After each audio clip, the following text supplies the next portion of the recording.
Bonjour, je suis Valérie Delcourt, je suis adjointe au développement durable et à la médiation. Et dans cette vidéo, je souhaitais revenir sur cette reprise de l'école et notamment tout le travail qui a été fait en amont et qui a été le fruit d'un gros travail de collaboration. Tout d'abord, une des premières volontés municipales, ça a été d'harmoniser les fonctionnements des 3 écoles publiques et privées en travaillant avec les directrices de ces écoles. Et aujourd'hui, chaque enfant qui le souhaite peut revenir et est accueilli en classe 2 jours par semaine, quelle que soit son école, et 4 jours quand il s'agit d'enfants de personnel prioritaire.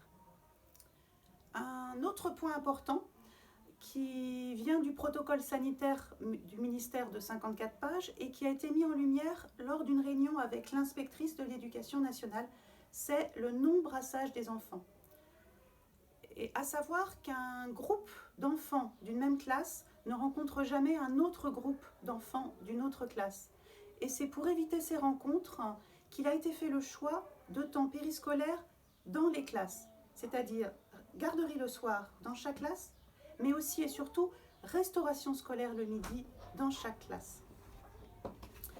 Je tenais à préciser qu'aujourd'hui, un enfant, quelle que soit son école, est accueilli dans les mêmes conditions le midi, c'est-à-dire qu'il mange dans sa classe accompagné de personnel municipal. Aujourd'hui, c'est à peu près au total environ 26 agents qui sont mobilisés au service des enfants pour cette reprise des écoles et qui font en sorte que tout se passe bien. Nous avons aussi fait le choix de continuer à proposer des repas faits maison. Alors ce sont des repas froids, mais des repas préparés par Cyril Bigot et qui sont variés grâce à sa créativité. Ces repas sont ensuite acheminés jusqu'aux 3 écoles par les agents de l'Espace Delta. Voilà en gros tout ce qui concerne la restauration scolaire, mais qui est un point crucial de cette reprise. En ce qui concerne la protection des personnes, nous avons fait le choix de matériel adapté à tous. Grâce à un papa d'école, M. Damien Pajot, la municipalité a pu proposer des visières à toutes les équipes enseignantes et aussi aux personnes travaillant dans les écoles au service des enfants. Et c'était un matériel qui avait déjà été proposé aux agents du service d'aide à domicile. Il y avait une vingtaine de visières qui avaient pu être fabriquées. Et aujourd'hui, M. Pajot a pu en fabriquer une centaine chez lui grâce à son imprimante 3D pendant son temps libre de confinement. Nous l'en remercions chaleureusement. Ces visières permettent un meilleur confort pour les enseignants et aussi un meilleur confort dans la relation aux élèves. En ce qui concerne les masques pour enfants, nous avons 2 couturières bénévoles qui ont pu fabriquer à elles deux 178 masques. Ces masques ont été mis à disposition des directrices, comme elles le souhaitaient. Ces masques sont plutôt à destination des CE2, CM1, CM2. Ce ne sont pas tant pour les temps de classe, mais plutôt pour les temps de circulation dans les couloirs, les temps de récréation, tous ces moments où la distance sociale est plus difficile à tenir.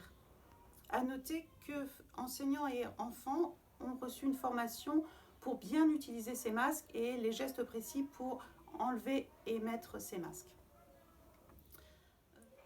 Je tenais également à souligner le remarquable investissement des parents. Des parents qui ont été là, qui ont répondu par leur aide pour la reprise des écoles. Remarquable, je crois que c'est vraiment le mot qui me vient à l'esprit quand je pense aussi à toutes ces solidarités qui se sont développées à Pleurtuis depuis le début de cette crise et qui continuent. Par exemple, dans les écoles, c'est une quinzaine de parents bénévoles qui sont là chaque matin pour accueillir les familles, pour guider les enfants vers le point des lavages de mains. Mardi 12 mai, c'est la rentrée des élèves. J'ai pu remarquer à quel point tout était calme autour des écoles. Pas d'attroupement, les parents arrivent doucement avec leurs enfants, se placent dans les zones matérialisées au sol et sont accueillis par les parents bénévoles. J'ai vu des enfants traverser la cour à pas feutrés, rejoindre leur classe et qui montrent à quel point ils ont pu être sensibilisés par leurs parents. Ce qui m'a fait chaud au cœur, c'est quand j'ai vu le vélobus arriver. 4 enfants à vélo, accompagnés par 2 adultes. Un petit clin d'œil sympathique qui montre que la vie reprend. Pour terminer cette intervention, je souhaitais chaleureusement remercier les équipes enseignantes. Ce sont les équipes qui ont proposé une autre organisation pédagogique pour accueillir au mieux, dans les meilleures conditions possibles, les enfants dans les classes.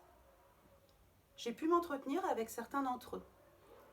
Ils m'ont dit que leur première mission, ça a été de rassurer les enfants, de leur expliquer aussi que ce qu'ils allaient vivre, ça allait être différent d'avant, différent de l'école d'avant.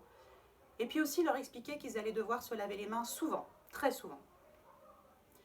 Du côté des parents, au bout d'une semaine de reprise, les premiers échos, c'est aussi qu'ils sont rassurés. Rassurés de voir les sourires de leurs enfants le soir, de voir à quel point ils ont des choses nouvelles à raconter. Rassurés aussi par tout ce qui a été mis en place, que ce soit du côté de la classe, que du côté des temps périscolaires et notamment des repas du midi. Alors merci à tous. Nous allons continuer ensemble pour le bien-être de tous, pour le bien vivre ensemble, qui certes sera différent d'avant. Pour terminer cette vidéo, je vais vous laisser avec quelques images. Merci à vous.